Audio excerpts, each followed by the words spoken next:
Hola, ¿cómo están? Vamos a empezar con la clase de condensadores. Lo que vamos a hacer en esta clase es empezar a repasar para condensadores simples cómo se procede dependiendo del tipo de condensador que haya. Así que vamos a ver muchas fórmulas. La idea, después yo les voy a subir el archivo original como para que lo sepan, pero la idea es que puedan relacionar estas fórmulas que ven y bueno, y explicadas cuál es el contenido y qué es lo que deben, cómo deben proceder. ¿Sí? Así que voy a compartir pantalla.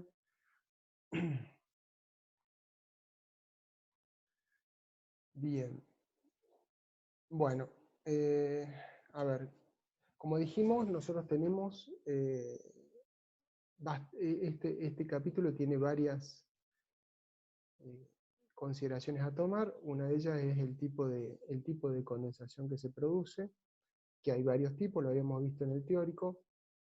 Una de ellas es la condensación de vapores simples, es decir, aquellos vapores que están prácticamente puros, por ejemplo, etanol, propanol o cualquier otro compuesto que sea o se pueda considerar puro, ¿sí? Cetona, lo que sea. Bien, en este caso el planteo eh, comienza, normalmente todos los planteos comienzan de una forma básicamente igual a lo de intercambiadores de calor. Esto es, lo que se hace es empezar con el cálculo de la temperatura de condensación, en este caso lo necesitan hacer, y para eso lo que hacen es calcular la presión de vapor del componente, ¿sí? a una temperatura. ¿Sí? Con esto, al calcular la presión y hacer la función de la temperatura, puedes sacar la temperatura de condensado, que es un dato que necesitan, ya que la presión de vapor es cuando llega a la presión atmosférica, en el caso que sea atmosférica. Si no es atmosférica, tienen que considerar la presión a la cual está sometida ese fluido. Pueden encontrar cuál es la presión de condensación. ¿Sí? Si no tuvieran este dato, porque el componente no les aparece para poder armar la ecuación de Antoine, deberán encontrarlo en tabla o hacer otro tipo de estimaciones, pero que ya son un poco más empíricas.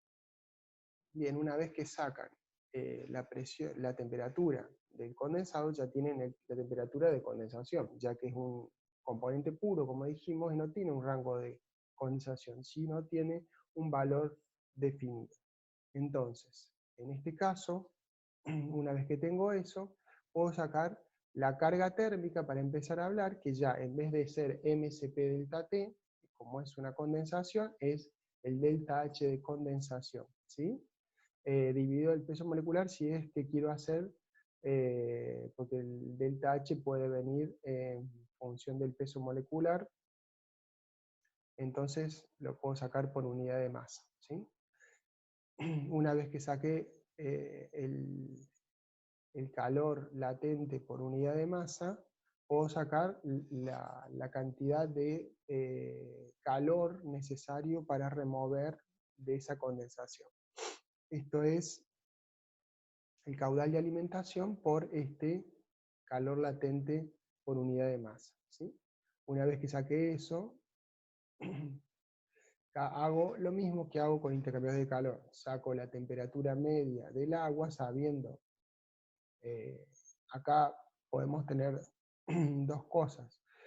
Podemos tener ya definida la temperatura media del agua, o podemos directamente definir cuál es la temperatura en función del caudal. Eso lo definen ustedes. O sea, si ustedes dicen, bueno, tengo tanto caudal de agua, estamos hablando de agua, es refrigerante, puede ser agua, puede ser otra cosa, pero si tenemos el caudal de agua, lo que tengo que hacer es, con este calor de condensación de ese fluido que voy a condensar, calcular cuál es la temperatura que va a salir del agua partiendo de la temperatura de entrada. O en su defecto, si definí, el salto de temperaturas que va a tener el agua para condensar ese producto, lo que voy a hacer es calcular el caudal. Eso depende de la situación, depende de lo que tengan. Si tienen un agua, por ejemplo, de torre, saben cuál es la temperatura máxima y mínima que pueden trabajar, entonces el caudal queda condicionado por eso. Y si no tienen una temperatura de salida definida, sino que puede ser cualquier temperatura, a lo mejor definen una temperatura y el caudal queda definido, o en su defecto tienen un caudal y quieren saber cuál es la temperatura de salida. Como sea, lo que están tratando de sacar es la condición del refrigerante. Una vez que tienen la condición del refrigerante, también tienen la condición, porque la calculamos antes, la calculamos acá, la temperatura del condensado. Entonces, en este caso, el condensado no va a variar su temperatura desde el inicio de la condensación hasta el final de la condensación, ya que es un vapor puro. Pero sí va a variar la temperatura el líquido refrigerante. En ese caso, entonces, también se hace el salto térmico medio logarítmico, o sea, delta T medio logarítmica, colocando lo mismo, la temperatura de vaporización o de condensación, menos la temperatura de salida, menos la temperatura de vaporización, menos la temperatura de entrada, sobre la razón de ellas, ¿sí? Una vez que saqué la delta T medio logarítmica, puedo hacer el primer cálculo de área de diseño. Esto es, eligiendo un U de diseño, ¿sí?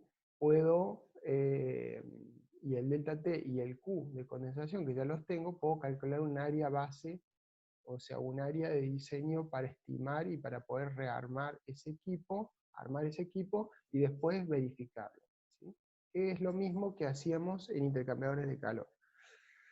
Bueno, el coeficiente de diseño se puede obtener de tablas, por ejemplo, acá se pone claramente cuál es una ruta, que es la página 152 del intercambiador de calor CAO, yo se lo subí. Acá dice intercambiador de calor, pero es transferencia de calor para ingeniería de procesos, algo así. Yo se lo subí dentro de los libros que le subí oportunamente para trabajar. Bueno, una vez que eligieron la geometría del condensador, la longitud de los tubos, bueno, definieron cuáles son las características constructivas del equipo, que se puede usar la tabla 9 y la 10 del apéndice de K, por ejemplo, pero pueden usar la de KO también. Sacan el área del condensador real que ustedes piensan chequear el funcionamiento y el coeficiente global real, como para tener el valor real que...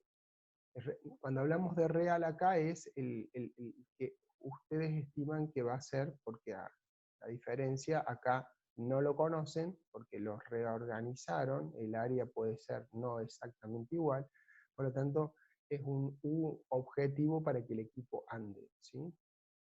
Para que no se confundan con coeficiente real. El coeficiente real de ahora en más lo vamos a calcular a partir de ahora. Bien, el problema aquí de condensadores está centrado en el cálculo del H, de los H de la carcasa y del tubo, pero básicamente el H de condensación, ¿no?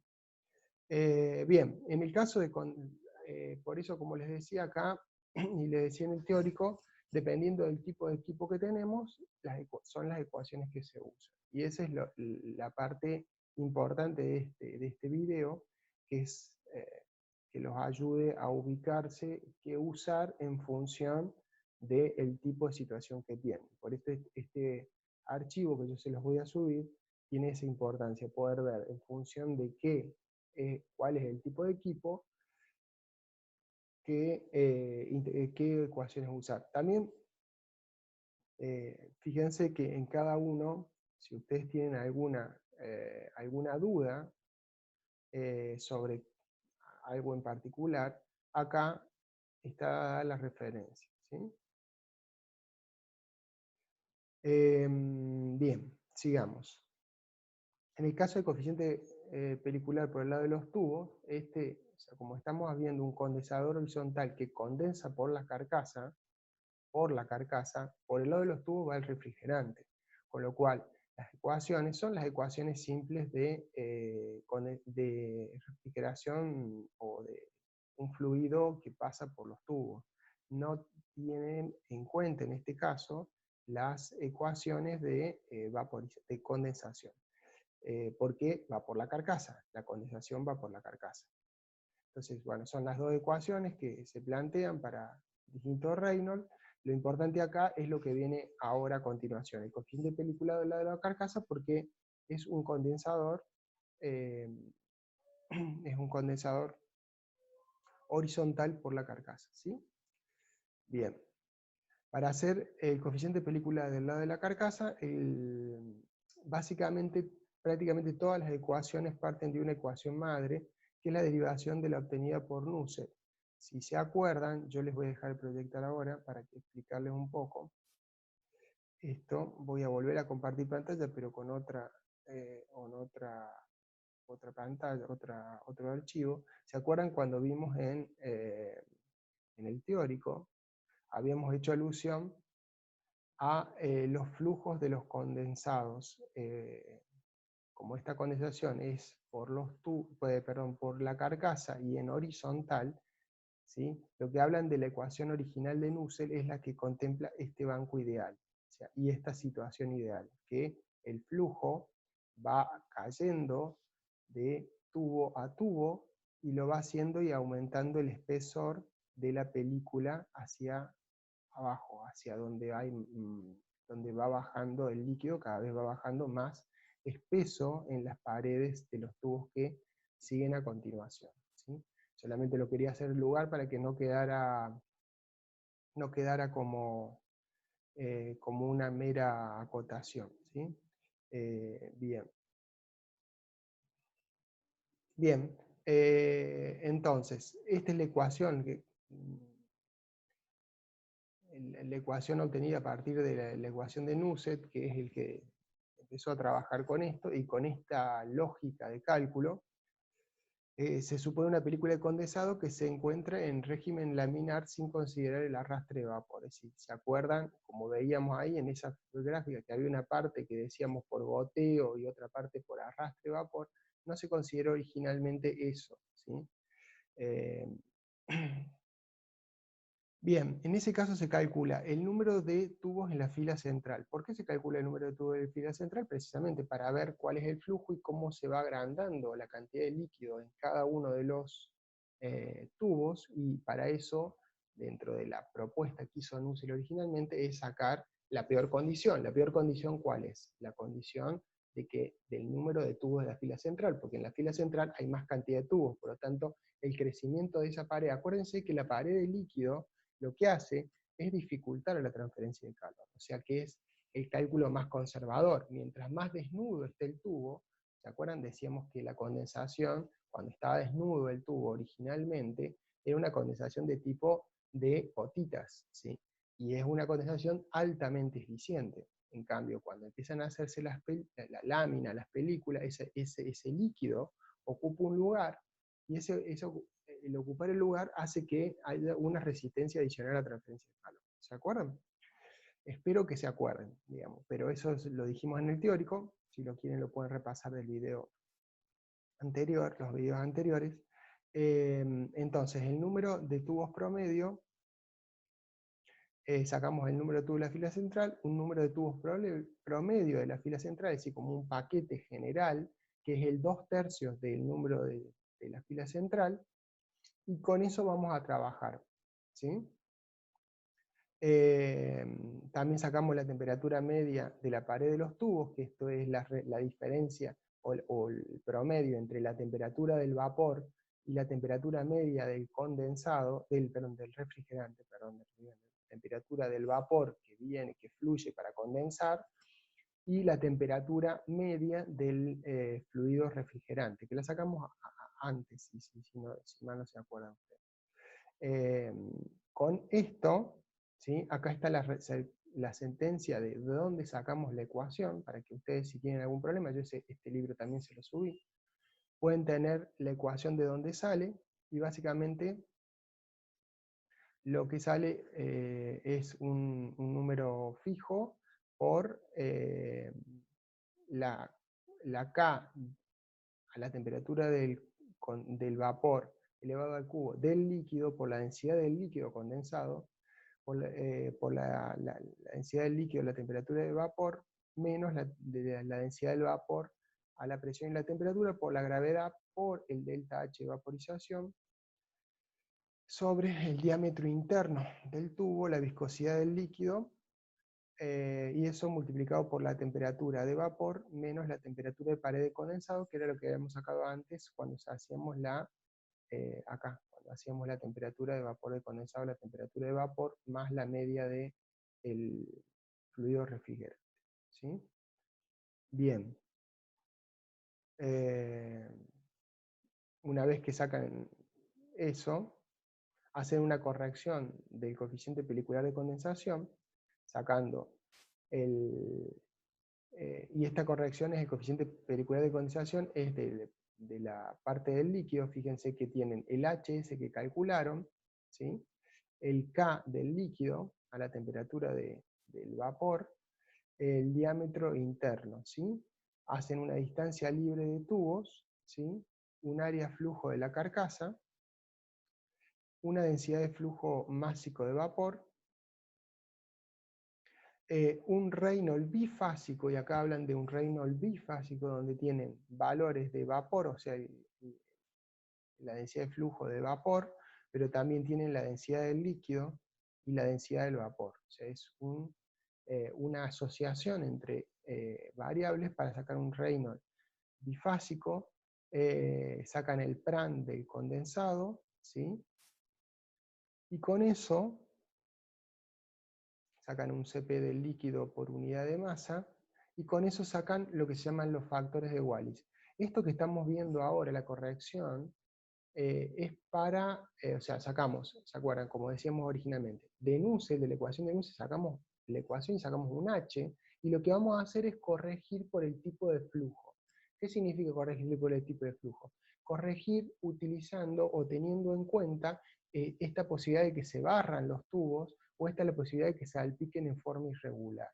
Estos coeficientes o los factores de la ecuación de Wallis, que son RW, HW y XW, de Wallis, son los que generan la corrección de la distribución del líquido cuando fluye hacia abajo. Entonces, esto es, o sea, entonces, para que nos entendamos, sacamos por Nusselt el H, y a su vez ese H lo vamos a corregir. Lo vamos a corregir considerando otro fenómeno, o sea, lo vamos a disminuir. Bien, para que nos entendamos, este coeficiente RW es una relación de la densidad del líquido. Fíjense, están empezando a poner propiedades. ¿Por qué? Porque las propiedades son las que, ¿se acuerdan como decíamos? Tenía mucho que ver la propiedad del condensado y también la condición de flujo del vapor, cómo esto podía llegar a afectar la distribución del film de condensado en los tubos, ¿sí? Por eso es que se usa esta razón de la densidad y la viscosidad del líquido con la densidad y la viscosidad del vapor. Y a su vez, el CP del líquido, por la temperatura del líquido más la temperatura media de condensación, sobre el Prandtl del líquido, y después hacemos un XW que es 0,9 por 1 más 1 sobre RW y HW a la 1/3, que es una fórmula empírica. Con todo eso hacemos la corrección por el método de Wallis, ¿sí? Donde tenemos el H final ya calculado, el H de condensación, va a ser igual a la K del líquido condensado a la temperatura de vapor, evaluada en la temperatura del vapor, sobre el diámetro del tubo por X a la cuarta por R, el Reynolds al cuadrado, más el número de Nusselt, ¿sí? A la cuarta, donde está el número de Nusselt está H. Eso a la 1/4, y todo esto es el resultado del H. Fíjense que eh, eh, se hacen más complejas las ecuaciones son un poco más complejas en cuanto a la resolución. No son difíciles, pero son más elaboradas las ecuaciones, precisamente porque estamos tratando de dominar un proceso que es bastante caótico dentro dentro del equipo, lo estamos tratando de parametrizar, ¿sí? Con esto se calcula el coeficiente de transferencia de calor del lado de la carcasa, ¿sí? El vapor que golpea los tubos y condensa, ¿sí? Ahora bien, podemos tener condensación por el lado de la carcasa en forma horizontal o en forma vertical, ¿sí? Para el caso de la forma vertical, lo que hacemos, el coeficiente pelicular por el lado de los tubos, por los tubos va el refrigerante, así que es igual a horizontal por la carcasa, se puede colocar. Eh, en este caso, la condensación vertical por la carcasa, para ser totalmente claro, tiene un modelo diferente. Nosotros, y ahora se los voy a proyectar, voy a dejar de proyectar para volver a proyectar, para evitar tener problemas de cuando comparto la pantalla. Bien, si se acuerdan, nosotros en horizontal tenemos este flujo, ¿sí? El ideal y las posibles que están contempladas, estas posibles situaciones de flujo están contempladas cuando hacemos la corrección de Wallis. Ahora bien, a ver. Bueno, vamos a seguir y vamos a ver acá. Perdón. Estamos hablando de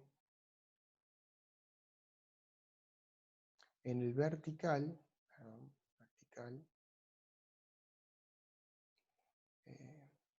ay, que me perdí. Lo que les quería mostrar era acá arriba. Perdón, tuve un lapsus. Acá. En el caso del vertical, hacemos una condensación de película, es decir, se va condensando sobre la pared,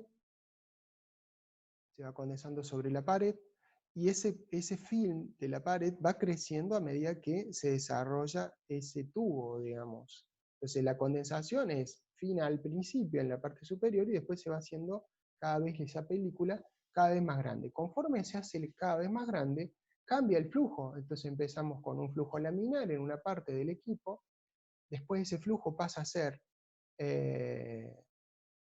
finamente gravidad, más laminar, empieza un régimen de transición y después pasa a ser turbulento. En la medida de que ese flujo sea turbulento, sabemos que cuando un régimen es laminar, le cuesta transferir calor entre capa y capa de las láminas. ¿Por qué? Porque precisamente el fenómeno que base en el fluido laminar, el fenómeno que más importancia tiene, no es el fenómeno de mezcla, sino es el fenómeno de transferencia de calor por conducción, prácticamente. Hay algo de fenómeno de turbulencia, pero es poco. En cambio, cuando lo hago turbulento, rápidamente desde un punto a otro se mezcla la masa y de esa forma la transferencia de calor es más por convección que por conducción. Con lo cual, el fenómeno es mucho más rápido, ya que hay una mezcla que ayuda a distribuir la temperatura. Entonces, ese flujo cobra especial importancia, ¿sí? Por eso es que en estos equipos vamos a trabajar con alguna diferencia y vamos a tener que considerar no solo esto de Nusselt, sino también el fenómeno de flujo, que se está produciendo, ¿no? Voy a volver a proyectar lo que estábamos hablando. A ver, acá estamos. Bien, entonces, por eso acá, en esta parte de la explicación que se hizo precisamente para que ustedes fueran entendiendo, sin tener que rápidamente, fíjense que dice que a medida que se acumula líquido, el régimen de flujo va cambiando de laminar a laminar con ondulaciones a turbulento, que es lo que decíamos. Como eso va cambiando porque va desarrollándose y entonces va engordándose y eso mejora la velocidad del líquido, debe de ser tenido en cuenta, ¿sí? Bueno, en el caso del coeficiente de calor, bien, se usan las Y se usa también el método de Wallis en la corrección por la siguiente razón, porque también el efecto del vapor, el barrido ese del vapor, hay que tenerlo en cuenta, porque si el flujo de vapor es muy importante, seguramente va a soplar el tubo y va a tener un impacto, ¿no? Entonces, primero, calculamos el régimen que se desarrolla el condensado, y vamos a calcular, y después lo vamos a corregir por el método de Wallis, ¿sí? Fíjense, entonces lo que hacemos es distancia entre tubos, es decir, entre tubo y tubo, la distancia que hay entre un tubo y un tubo, ¿sí? Que es el paso del tubo, eso ya lo deben haber visto, los pasos y las condiciones en intercambiadores de calor, el paso del tubo menos el diámetro del tubo le da, o sea, ¿se acuerdan que el paso era la distancia entre los ejes centrales de dos tubos, menos un tubo, da la zona de espacio entre los dos tubos? El área de flujo de la carcasa lo saco básicamente como sacaba en intercambiadores de calor. Saco un diámetro, sacando este diámetro de carcasa, el área de flujo de carcasa, saco el diámetro equivalente para el líquido condensado para la condensación vertical, ¿sí? Donde tengo en cuenta esa área de flujo y tengo en cuenta el diámetro y el número de tubos, el diámetro interno y el número de tubos. Con eso saco la densidad de flujo del líquido condensado, que es el caudal de alimentación, y esto estoy haciendo una suposición. Supongo que está todo condensado, es decir, la densidad de flujo líquido condensado es la mayor posible, ¿sí? Porque es cuando está todo condensado. Por eso el caudal de alimentación, acuérdense que esto es un vapor que condensa. El caudal de alimentación lo considero como si fuera todo líquido. ¿Para qué? Para ver cuál es el espesor máximo que pueda tener, o el flujo máximo, perdón, no es el espesor máximo, el flujo máximo de líquido que pueda haber en esos tubos. Ya, al dividirlo por el área de flujo, ¿sí?, de la carcasa, ya tengo el flujo máximo. Una vez que hice eso, saco un Reynolds para el líquido condensado, que va a ser esa área de flujo por el diámetro equivalente que ya calculé, dividido el mu del líquido, un CP del líquido y un Prandtl del líquido, ¿sí?, del líquido condensado. Una vez que hice eso, tengo ecuaciones, fíjense, una ecuación para régimen turbulento, que la voy a aplicar, una ecuación para el régimen laminar, cuando el Reynolds haya yo anteriormente, ¿sí?, ya calculé el Reynolds, ¿sí?, o sea que yo ya sé cuál es el Reynolds que tengo, si tengo un flujo turbulento, si tengo un flujo laminar, o qué flujo tengo. En ese caso, aplico la ecuación en función del resultado que quiero tener, ¿sí? Tengo tres ecuaciones, uno para régimen turbulento, el otro es este para régimen laminar, y este para régimen de transición en función de cuál es el Reynolds del líquido que consigo, ¿sí? Una vez que hice eso y ya tengo esa H, dependiendo del caso, la tengo que pasar por el mismo sistema que es la ecuación de Wallis, la ecuación de corrección, el método de corrección de Wallis, como hicimos en los horizontales, ¿sí? Hacemos la corrección para ver este soplado de vapor y esta distribución que no sea la distribución ideal que debemos considerar, ¿sí? Bien, con eso tenemos dos casos, básicamente hasta ahora vimos, es horizontal, la condensación horizontal por el lado de la carcasa y la condensación vertical por el lado de la carcasa. Ahora hay otras condiciones adicionales que se suman, que son la condensación por los tubos. ¿Se acuerdan que el planteo era diferente? Porque en uno había un escurrimiento y en el otro no se puede escurrir dentro del tubo la condensación, sino que va fluyendo, va escurriendo, pero va escurriendo al final del desarrollo del tubo, ¿sí? Con lo cual, las ecuaciones aplicables son diferentes por el tipo de geometría que estamos trabajando, ¿sí? Entonces, aquí, acá cambia el eje y se hacen dos tipos de, o sea, se analizan dos tipos de flujos. Si mal no se acuerdan, yo les voy a bajar esto y les voy a después volver a proyectar, pero vamos a compartir pantalla con la presentación que les estaba mostrando, perdón, acá. ¿Se acuerdan? Bueno, este es el régimen para el lado de los tubos. Pero si ustedes se acuerdan, cuando vimos la parte de vapor, acá, ¿sí? Nosotros teníamos, dijimos, ahí dice flujo, vamos a utilizar o flujo spray o flujo estratificado, ¿sí? ¿Se acuerdan que decíamos?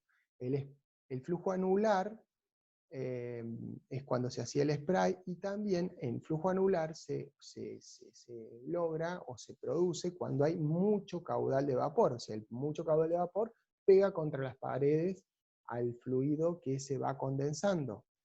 Cuando la fuerza gravitatoria del líquido es más importante que el flujo del vapor, se produce un flujo estratificado. Eso lo habíamos visto en el teórico pasado, y en este caso, esta situación pasa a ser digamos, ya importante. Entonces lo que vamos a hacer es evaluar, voy a volver a compartir pantalla lo que estamos proyectando.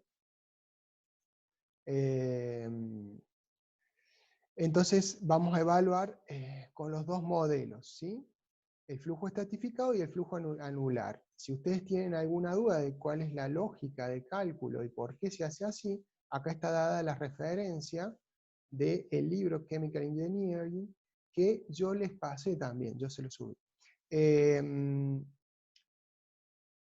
Bien, entonces, vamos a calcular flujo estratificado, vamos a calcular con ecuaciones el flujo anular, y después vamos a ver cómo se procede en este caso.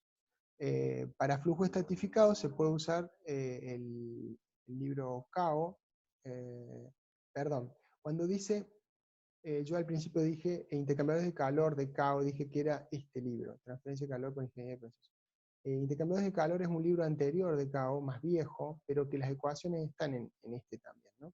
Pero es un libro un poquito más viejo. Pero no hay drama, lo pueden conseguir incluso en internet.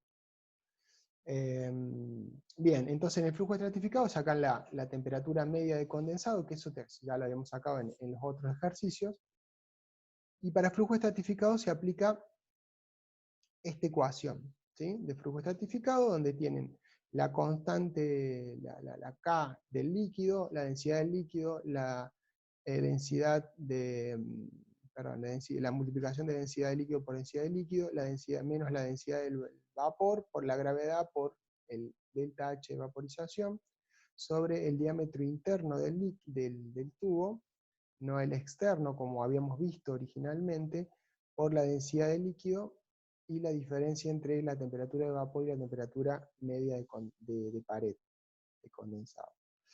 Para el flujo, esto es más fácil, para estratificado. Para el flujo anular tiene un poquito más de complicación, ya que usamos los coeficientes de la correlación Boyko-Cauchy-Link, que es una ecuación bastante usada. También lo pueden ver estas ecuaciones en el Transferencia de Calor en Ingeniería de Procesos, pero también lo pueden ver en los otros libros que les marqué. Lo que pasa es que lo estamos marcando en el lugar donde sale un poquito más claro, ¿sí?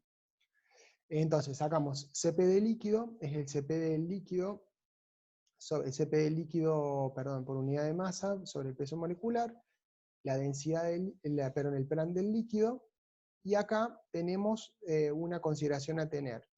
Fracción en peso del vapor al ingreso del condensador y fracción en peso del vapor a la salida del condensador. Siendo la fracción en peso, es decir, cuánto de vapor hay en ese vapor que ingresa, pues podríamos venir con un vapor parcialmente condensado, con un título, eso se llama título de vapor. Yo creo que ya lo expliqué. Normalmente, si es un condensador, usualmente viene totalmente vaporizado, usualmente, pero puede pasar algo distinto. Y a la salida del condensado, a la salida del condensador, perdón, ¿cuánto es la fracción de vapor? Acá, si ponemos 1 y 0, estamos hablando de una condensación total, ¿sí? Entonces, los coeficientes de correlación, JI y J0, esto es al ingreso y esto es a la salida, por eso el I y el O, inlet, outlet. El JI es 1 más la densidad del líquido menos la densidad del vapor sobre la densidad del vapor por este X, que es la fracción en peso, ¿sí? Y lo mismo, misma ecuación se hace para la salida, entrada-salida, ¿sí? Una vez que hacen eso, sacan la densidad de flujo másico del condensador calculada a la entrada. Es como si tuviera todo condensado, ¿sí? La densidad de flujo máxima. El número de tubos, ¿sí? Bien, bien. Y con eso aplican esta ecuación, ¿sí? Con lo cual sacan el H del ánulo, ¿sí?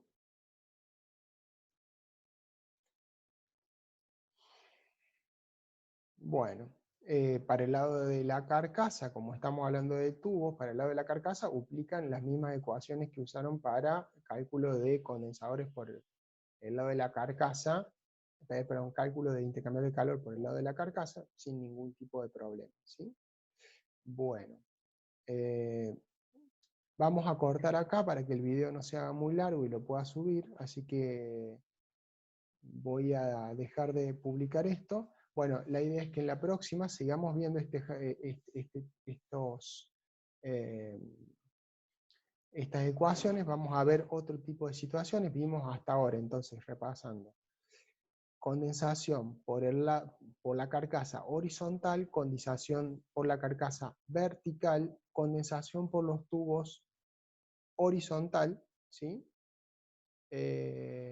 Bueno, y ahora sigue por vertical, y bueno, y hay otras situaciones más a considerar. Así que en el próximo video vamos a ver esas situaciones. Bueno, listo, entonces, ya vuelvo enseguida con otro más. Hasta luego.